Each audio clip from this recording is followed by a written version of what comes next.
So how do you do video marketing right? That's the topic of today's live stream.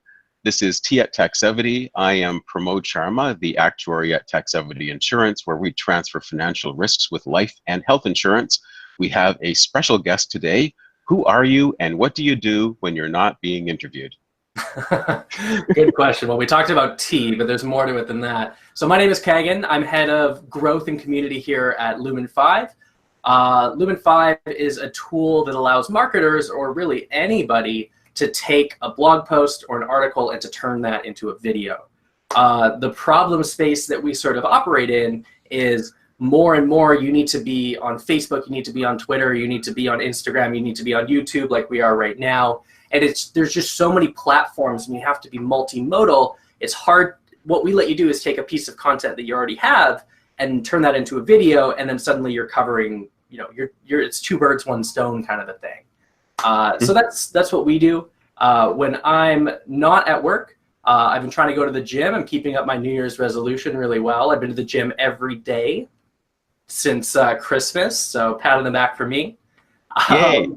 Yeah, we'll see how it keeps up, right? It's not quite a trend yet. And I also enjoy cooking, and sometimes those two things are at odds with one another, unfortunately. Yeah, one may motivate you to do the other, I would gather. Absolutely. It's like, if I want to eat this big bowl of pasta, I got to go to the gym, right? So yeah. Right, right. And I should mention, we're also in Canada. We're in Vancouver, BC.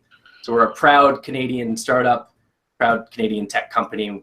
It's always exciting when, you know, there's the Facebooks of the world. We want to be a Canadian Facebook one day, so. Yes, because we've been doing a lot of video here at Taxevity. We've got over, I think we're close to 200 videos now, over 100 interviews, and we started 2013, 2014, so we've been at it a while, and we wanted the ability to make videos more easily because the ones that we do are a lot of work, and in exploring different ways to make social videos that can be good for YouTube, where it's landscape, and they can be square for LinkedIn and vertical for for other platforms that we don't use. We were trying to find a convenient way to do that, and that's how we discovered Lumen 5. But to get started, let's talk about trends in video, because I find some of them seem misleading in the sense they'll say that companies like Cisco will say how much bandwidth will be used by video, which seems a little misleading because, of course, it's going to be a big number. I use that. Yes. It's 80%. I throw that around too. Yeah, so that I don't know that tells people anything, but like from a real user point of view, like what are the trends in video viewership? Well, I think up until this point, brands and people have been really good about making evergreen content, right? So you make a piece of content, and that content continues to be useful and applicable for a long time. Now what's happening is there's a demand for like ephemeral or almost like temporary or short-lived video, where you're making a video about something that matters right now, but it might not matter in 3 days. And that's where something like Lumen 5 comes in, because you can make those videos really quickly, right? You don't want to spend hours and hours and hours in Final Cut, you know, putting together a really fancy video if no one's going to care about that video in 2 days. So there's that trend. There's a trend towards like that ephemeral kind of video content. Okay. So that's huge. So disposable video in a sense. I try not to use that word because it kind of sounds a little negative, but you're absolutely right. You know, stuff that's not going to matter in a day or two. It's something that's bothered me, because when we do video, like, it takes time, but now you have to have native video that goes on different platforms, and so you can't measure all the views on your YouTube channel. So it's almost as if that doesn't matter as much, because we'll find that we'll have a video and maybe there aren't a lot of views on YouTube. So if someone goes there, they'll say, oh, no one's watching this. But then we had huge views on LinkedIn, but we can't tell anyone. That's another trend in video, actually. LinkedIn video is like skyrocketing. It's absolutely taking off. It's weird to me that they didn't have video really until recently. But that's a new channel that marketers are really looking at, is LinkedIn video. BuzzSumo, which is a great company, they put together, so they make a product where you can take a link and you can see how that's been shared across just different social networks. They put out a report where they analyzed millions and millions of posts on Facebook. And what they found is that video posts, on average, get at least 59% more engagement than any other type of post. Which is huge, right? So that's kind of, I think more and more you're going to see brands and people like yourself really investing in video content and using that as a way to tell stories. Okay, so people are creating more video, people are watching more video. I guess the two go hand in hand. Are we going to reach a point where everything's video and people are so tired of video, they don't want to see another video, they just want to read something? I mean, there might be a little bit of that. I mean, it's kind of reminds me of how everybody's doing streaming music, yet for some reason record sales keep picking up. You know, people are buying vinyl more than they ever did. So there might be this sort of like backlash against that. But really, I think there's a place for both. You know, like there are times of the day where I'd rather watch a video, and there are times of the day where I want to read a book, right? So I think we're going to have a balance. I think we'll find a good balance eventually. But for now, it seems like there's no indication that video is the best storytelling method will slow down. Mm-hmm. How well do you think video is being used by marketers these days? And here I'm thinking not necessarily of the mega brands that have huge budgets, but maybe like advisors, small businesses, where they have to pay careful attention to their time and also their money. I think there's a big opportunity there. I really think that a lot of smaller businesses, individual entrepreneurs, those sort of people are not using video as well as they could. Certain industries more than others are really jumping on it. So one example is real estate. I've seen a lot of real estate agents, you know, they work independently. They're really investing in video because they know that that's the best way to show a house, right? And okay. People interested in buying that house. So some people have jumped on it, but other verticals have not. Okay, so what do you think is holding back the verticals who are not using video yet? Because I think people would generally agree that video is important. It's not something to ignore. Mm-hmm. I think the biggest thing is just making sure that you have a story to tell, right? So for the real estate agent, it's, you know, they want to craft this story about like, oh, you could live in this house and this could be your dream house and this is, you know, where you raise your kids. There's this really innate sort of story element, and that translates really well to video. For other industries, they maybe have a tougher time kind of coming up with that narrative, right?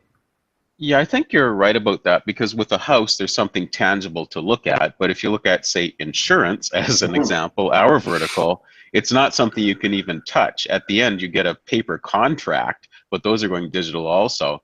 And so it does become harder to tell stories where you're not just using slides filled with words. Visuals are a good tool to help get the message across. And I think there's tons of stories to be told sort of in the insurance world, right? Like insurance. Oh, tell us some.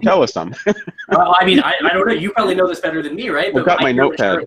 I mean, I hear insurance and I think about like safety. I think about like the importance of family, the importance of, you know, protecting the ones that I love. There's all kinds of like ways you could sort of pull at people's heartstrings.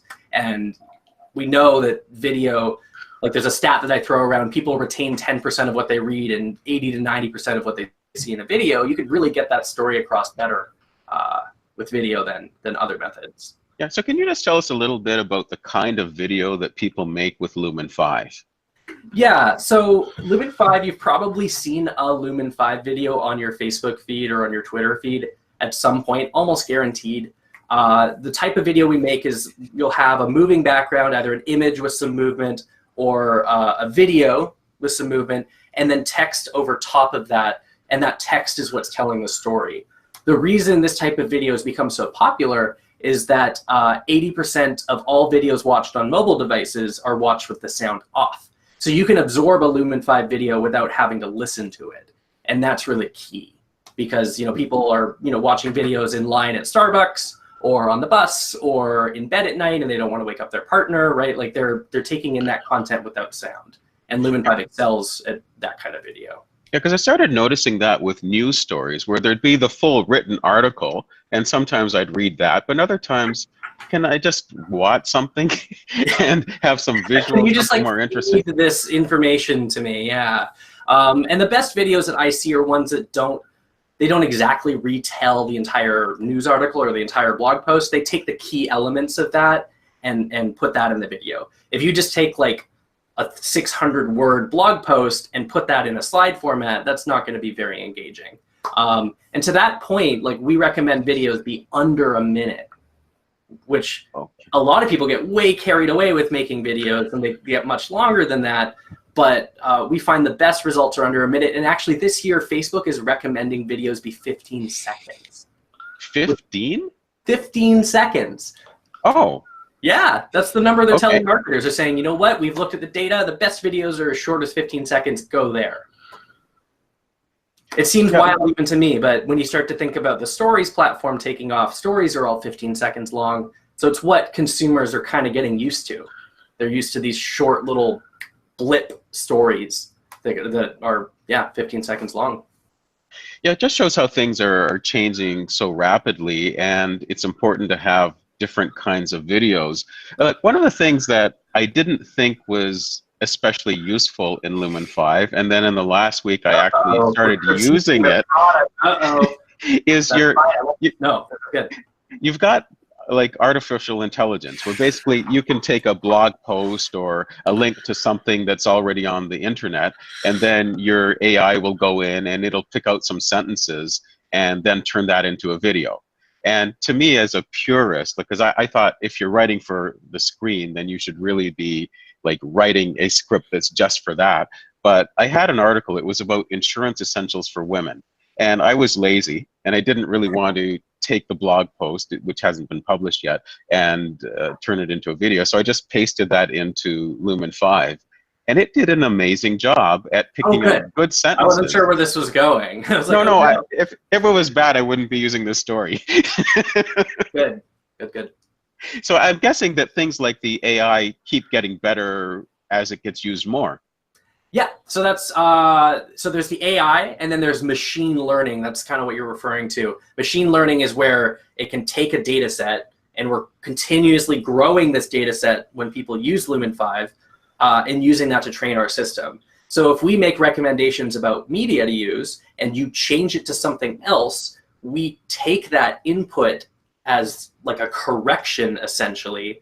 This stuff is beyond me. I'm not an engineer, but I kind of understand it. We take that human input as a correction, and we use that to train our system so it does better next time. Oh, that's interesting. Yes, because I've noticed, because we've been using Lumen 5 for over a year now, and of course they're all the continuous improvements, which is great to see, but it does seem to be getting smarter also, which is really good too. Yeah, so we have engineers, probably about half of them are working on new features. So they're adding new scene styles or new ways of starting a video, etc. And then the other half are just working on training the model that does all the AI and the machine learning, which is crazy. They're just basically taking the additional information we get from people using the product and turning that into better predictions. That's the work they do is incredible to me. It's beyond my level of understanding, but the outcome is really, really cool, right? Mm-hmm. Yeah, it's good to have people who can figure out those things for those of us who don't know the difference between AI and machine learning. Exactly. The idea is we want the outcome of all that work to feel like magic, right? That's what we want. So we're not quite there yet, but we're getting close.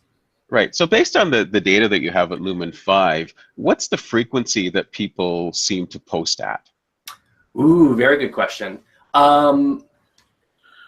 There's what people are doing, and there's what people should be doing. Yeah, okay, yes. Right, so there's two different things. I would say people are not posting videos as often as they probably should. So I'll sometimes go and we do customer interviews where I'll talk to somebody, and they'll say, oh, I'm posting one video a week, and that video outperforms anything else I do, but then I've got 8 other text posts alongside that.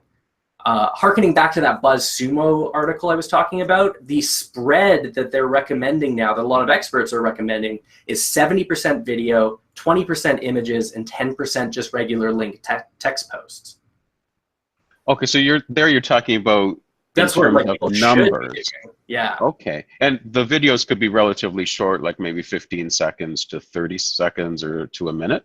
Absolutely. They could just be real short things. They could be Facebook Live as well. It could be any sort of video content. But yeah, the spread should be that 70% mark. That's like what you want to aspire to.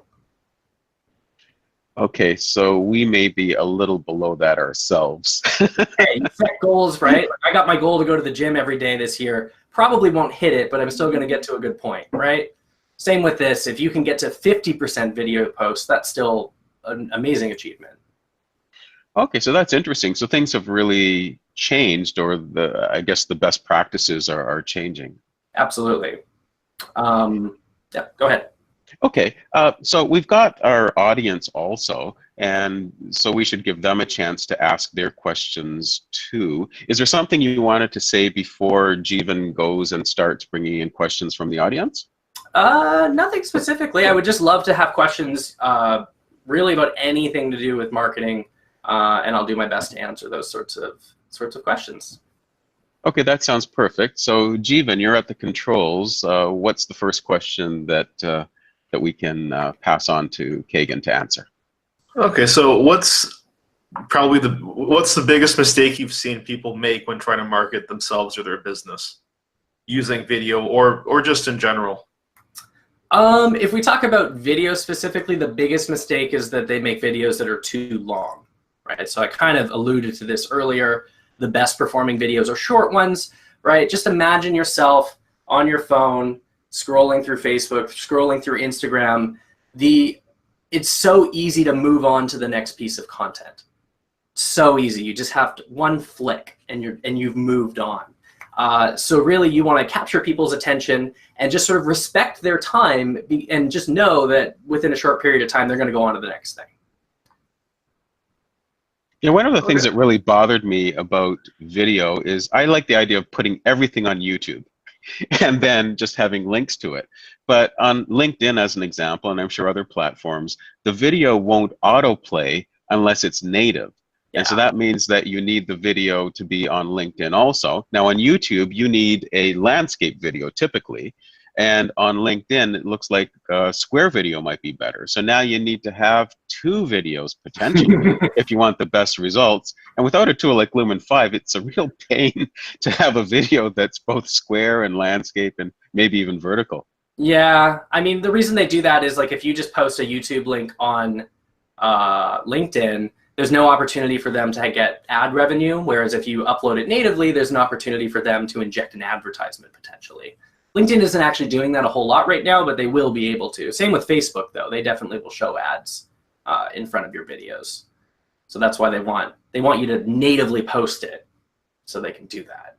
Yeah. So we've started doing that, and now we have our audience metrics spread over different platforms, but maybe it doesn't matter how many people are viewing something. Maybe what matters more is that 70-20-10 formula that you were mentioning, or just consistency in posting.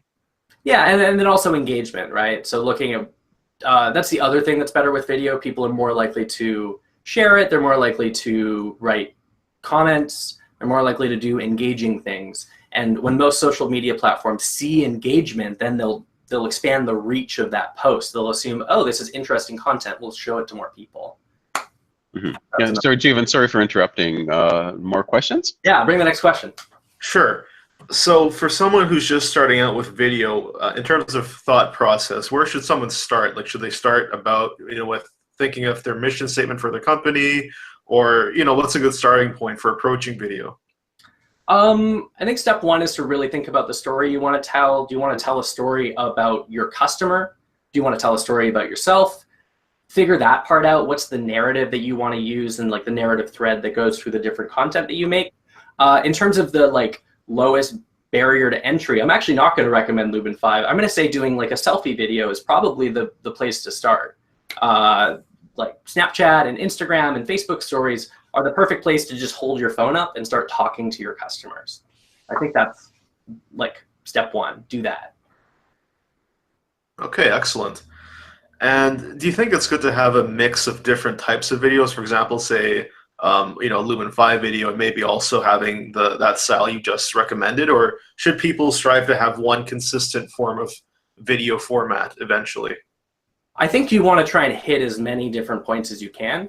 So you may want to invest in one piece of evergreen content, so something that's very highly produced. You put a lot of thought into it. It looks great. It's telling the main story that you want to tell, and maybe that's something that lives on the landing page of your website, and you expect lots of people to watch it and for that video to be relevant 6 months from now, 12 months from now. You also then want to make the Lumen 5 style of videos that are a little bit more right now, a little more disposable, and then on top of that, you want to do live events like we're doing right now, and potentially like those selfie videos as well might be another thing you can add to the mix. So really, you want to be everywhere. You want to be you want to try and touch as many points as you can in sort of a social media landscape. Yeah, one of the things we're not doing right now are selfie videos. So that's maybe something else for our to-do list for this year.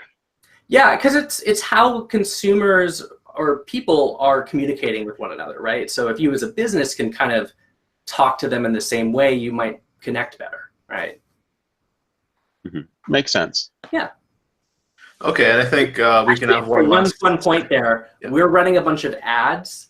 So we have traditional ad units. We've got like video ad units and we've got image ad units on Facebook.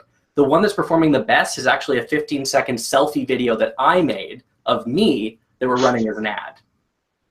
And we have the star right here with us. How lucky are we? Yeah. we did it as a test. It was sort of a goofy, like, what'll happen if we do this? And it turns out that connects with people better than any other thing we've tried. Weird. Interesting. So something you can definitely try. Okay, well, that was actually going to be the next question, which is how does something that's highly produced and highly edited compare to something that's more personal, like a live stream? But as you said, that appears to be something that resonates with people. Yeah, I think people are kind of maybe a little bit sick of being marketed to, right? And they might reject something that's a little bit overproduced. There's something really authentic about you just talking directly to your customer. Right? It feels very real. It feels very authentic. Absolutely. Okay. Well, I think for the Q&A, that's going to wrap that up. Cool. Okay. Now, is there something else that you wanted the audience to know, Kaegan? Oh gosh, what do I want? Like, what questions has the audience not asked you, and we have not asked you that we really should have? Well, that we didn't even know to ask because you're the expert. I love working from questions. I would say, if anything, we can sort of close with a bit of advice, which is, if you're not doing video marketing, pick one of these things that I've mentioned, whether it be selfie videos, it be live videos, it be something. Pick one of those things and just start there. Don't let the enormous size of the video marketing landscape scare you. Just jump in on one of the things that feels most comfortable to you and see how it goes and build from there. Yeah, like personally, I really like the Lumen 5 style of video because I don't necessarily want to be on camera because you need all the lighting and you have to be articulate and all these things. I like editing. And so I like doing PowerPoints or Google Slides, that sort of thing. And what I found really amazing is in Lumen 5, essentially you can do that. So you start off with a script or have the machine learning AI create that for you. And then you just edit what's there. You can change the images and you can change it until it looks just right. So I personally find that style suits me because that's what I like doing. I don't think you're just fine-tuning. Credit. I think you handle the selfie video really well. I'm looking at basically a selfie video of you currently, and you're doing a great job. So, but that is such a fantastic point. Like when I talk to people who use Lumen 5, one of the big reasons is that they know video's taking off. They know they probably should put themselves in front of the camera, but they either don't have the equipment or the time or the guts to do it just yet. So Lumen 5 is a good fit for them. Yeah, and I think one of the things that was, I don't want to use the word breakthrough lightly, but something that was really amazing, because I could see how the product was improving with time, and also you get more experience. But one of the limitations was the number of video assets you could use. And then you'd see videos and you'd see the same things being used in different clips. And then you added the Getty library. It's like 100 million images or something, or videos. Like, it's just crazy. And you can find such timely things. That made it a lot more exciting from my perspective. Have you had similar feedback from other people? Yeah, I think that's been really exciting for people, and it sort of steered us into the direction of thinking of other inputs that we can put into Lumen 5. So maybe we have a feature where you could record yourself and make that part of your video, right? Or, yeah, that would be great. Yeah, so we are thinking of more ways to add a little spice to the video and more sources of media to bring in to the editing process. Okay, now what's the best way for people to reach you? Oh, good question. You can email me. So my name is Kaegan, as I mentioned before, Kaegan @lumen5.com. If you're a user of Lumen 5 or you'd like to use Lumen 5, you can join our Facebook group. So that's just, if you search Lumen 5 on Facebook, you'll find our Facebook community. Lots of really knowledgeable people there, including yourself, who are very helpful. And you can get inspired by seeing what other people are doing and how they're telling their brand story. Yes, and since this video is on YouTube, there are show notes below the video, and there are links to these things for your convenience. Don't have the Facebook one there yet, but that'll be added just That's as we finish that's my recording. favorite resource, because it's so much. Okay. Like I can create learning stuff for people, but it's so much better to learn from what others are doing, I think. Mm-hmm. Yeah, I do enjoy that group more than many of the other groups that I belong to. It's just lively and it's interesting, and I guess I like the video creation process with Lumen 5.